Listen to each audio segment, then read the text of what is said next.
प्यारे बच्चों, संस्थाओं का कामकाज चैप्टर में हमने संस्थाओं के बारे में पढ़ा। 3 महत्वपूर्ण संस्थाएं जिसमें विधायिका जो कानून बनाती है, कार्यपालिका जो कानूनों को लागू करवाती है और तीसरा है न्यायपालिका जो कानूनों का पालन करवाती है। बच्चों, आज हम इसी राजनीतिक संस्था न्यायपालिका के बारे में पढ़ेंगे।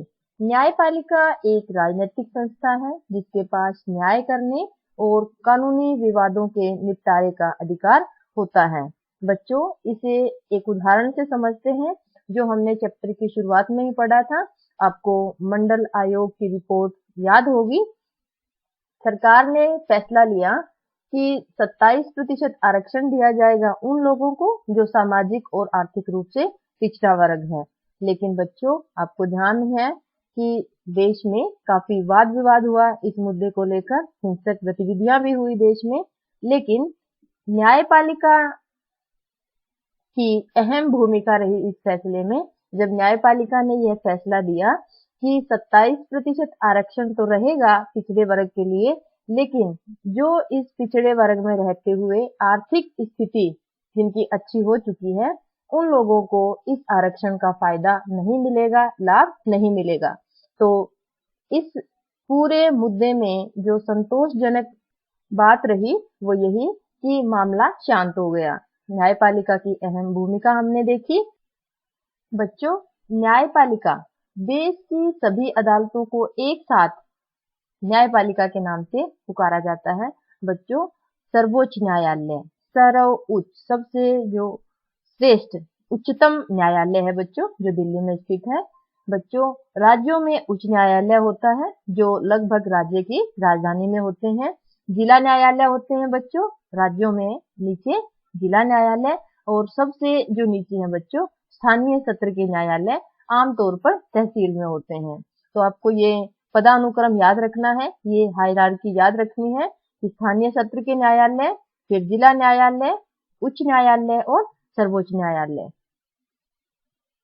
भारत में न्यायपालिका एकीकृत है, इंटीग्रेटेड है। इसका क्या अर्थ हुआ बच्चों कि देश में जो सर्वोच्च न्यायालय है वो न्यायिक प्रशासन को नियंत्रित करता है। न्यायिक प्रशासन क्या है? अभी हमने पढ़ा, स्थानीय स्तर के न्यायालय, जिला न्यायालय और उच्च न्यायालय, सारे जो न्यायिक प्रशासन है, जो गतिविधियां हैं न्याय की, उन्हें सर्वोच्च न्यायालय ही नियंत्रित करता है। सभी अदालतों को उनका फैसला मानना होता है। सभी अदालतें कौन सी बच्चों? जो अभी हमने पढ़ी, पदानुक्रम में पढ़ी, ये सारी अदालतें सर्वोच्च न्यायालय का फैसला मानने के लिए बाध्य हैं। तो समझ आ गया होगा, भारत में न्यायपालिका एकीकृत है। बच्चों, हमने पढ़ा कि सर्वोच्च न्यायालय देश का उच्चतम न्यायालय है और सभी अदालतों को सर्वोच्च न्यायालय का फैसला मानना होता है। तो ऐसे कौन से मुद्दे हैं जो सीधे सर्वोच्च न्यायालय में सुने जाते हैं किसी विवादास्पद स्थिति में? सबसे पहले बच्चों, देश के नागरिकों के बीच अगर कोई विवाद उत्पन्न होता है। बच्चों, सर्वोच्च न्यायालय नागरिकों के मौलिक अधिकारों की रक्षा करता है। अगर किसे लगता है कि उसके मौलिक अधिकारों का हनन हुआ है तो सीधे सर्वोच्च न्यायालय में अपील की जा सकती है। इसके अलावा बच्चों, सर्वोच्च न्यायालय में पहुंचने के लिए किसी भी प्रकार की अपील के लिए हमने अभी पढ़ा कि पहले स्थानीय अदालतें हैं, फिर जिला अदालतें हैं, फिर उच्च न्यायालय है। और अगर कोई पक्ष इन अदालतों से संतुष्ट नहीं होता है तो अपनी अपील सर्वोच्च न्यायालय में कर सकता है। दूसरा है बच्चों, नागरिकों और सरकार के बीच। हमने मंडल आयोग का जो उदाहरण लिया है उसमें आपने देखा कि नागरिकों और सरकार के बीच का जो मुद्दा है वो सर्वोच्च न्यायालय ने ही सुलझाया था। तीसरा है 2 या अधिक राज्यों की सरकारों के बीच। बच्चों, मान लीजिए पंजाब और हरियाणा 2 अलग अलग राज्य हैं और इन 2 राज्यों के बीच SYL, सतलुज यमुना लिंक नहर परियोजना को लेके विवाद चल रहा है। तो इस विवाद का निपटारा जो है सर्वोच्च न्यायालय ही करेगा, राज्यों के उच्च न्यायालय नहीं कर पाएंगे।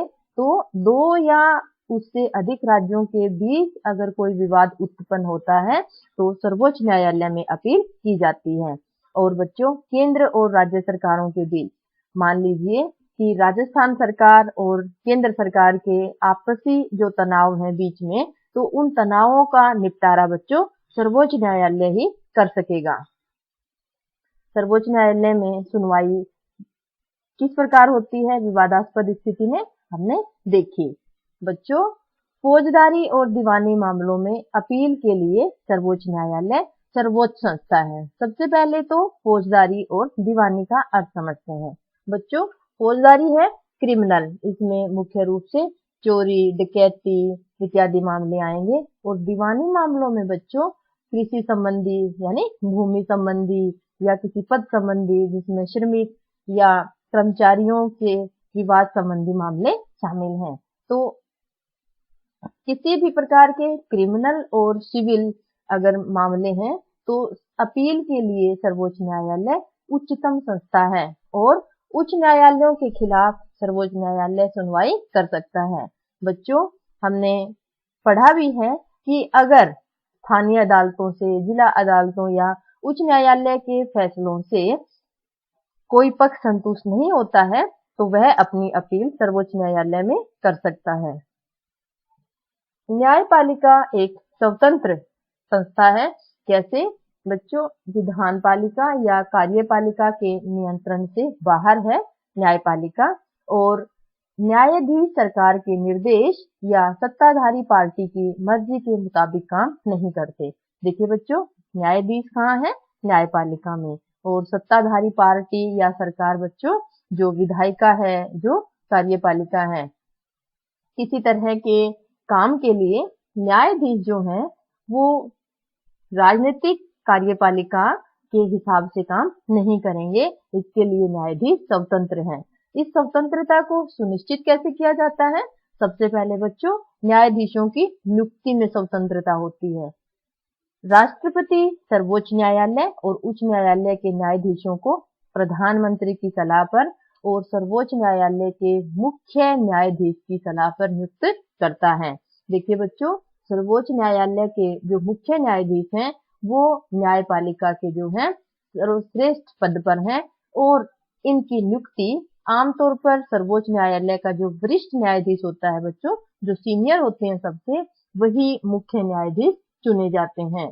तो आपने पढ़ा कि जो न्यायाधीश हैं उच्च न्यायालय के और सर्वोच्च न्यायालय के, उनकी नियुक्ति में मुख्य न्यायाधीश की अहम भूमिका होती है और मुख्य न्यायाधीश आमतौर पर सर्वोच्च न्यायालय में कार्यरत सबसे सीनियर न्यायाधीश होते हैं। बच्चों, न्यायाधीशों की नियुक्ति में स्वतंत्रता हमने देखी कि ट्रांसपेरेंसी रखी जाती है, पारदर्शिता होती है। इसी के साथ साथ नियुक्ति के बाद न्यायाधीश को उनके पद से हटाना लगभग असंभव है। बच्चों, राष्ट्रपति को जैसे पद से हटाना मुश्किल है, उतना ही मुश्किल न्यायाधीश को हटाना है। कैसे? देखिए बच्चों, संसद के दोनों सदनों में अलग अलग 2/3 बहुमत से अविश्वास प्रस्ताव अगर पारित हो जाता है तभी न्यायाधीश को हटाना संभव होगा। इसे बच्चों महाभियोग कहते हैं। तो न्यायाधीश को पद से हटाने के लिए महाभियोग चलाना जरूरी है और संसद के दोनों सदनों का 2/3 बहुमत अलग अलग मुश्किल हो जाता है बच्चों किसी भी न्यायाधीश के खिलाफ इस तरह का बहुमत द्वारा अविश्वास प्रस्ताव पारित करना।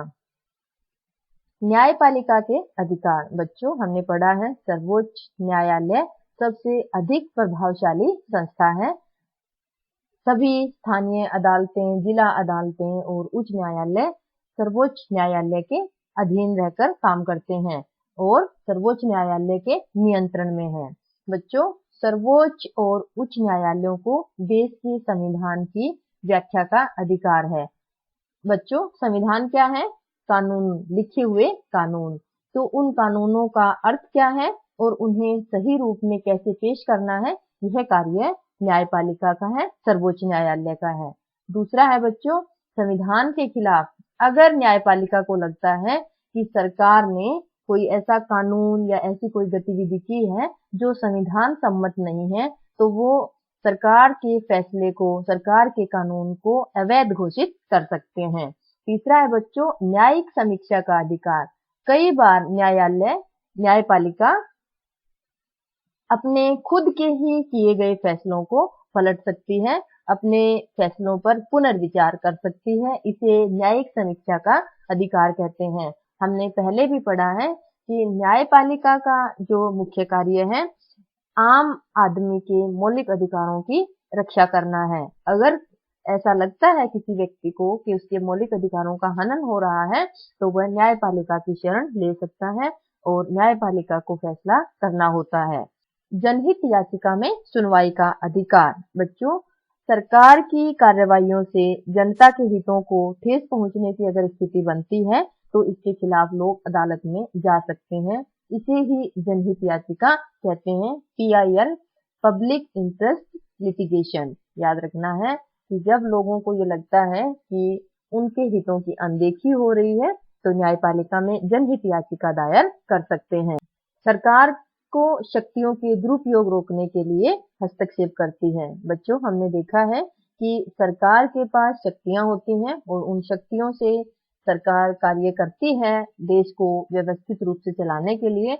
लेकिन अगर न्यायपालिका को लगता है कि सरकार अपनी शक्तियों का दुरुपयोग कर रही है, तो न्यायपालिका हस्तक्षेप कर सकती है, दखल अंदाजी कर सकती है, सरकार को ऐसी गतिविधियां रोकने के लिए कह सकती है। सरकारी अधिकारियों को भ्रष्ट आचरण से रोकती है। भ्रष्ट आचरण क्या हुआ बच्चों? कि करप्शन अगर कहीं दिखा है, अगर कहीं हो रहा है, तो सर्वोच्च न्यायालय, उच्च न्यायालय यानी एकीकृत न्यायपालिका ऐसे अधिकारियों के खिलाफ एक्शन ले सकती है।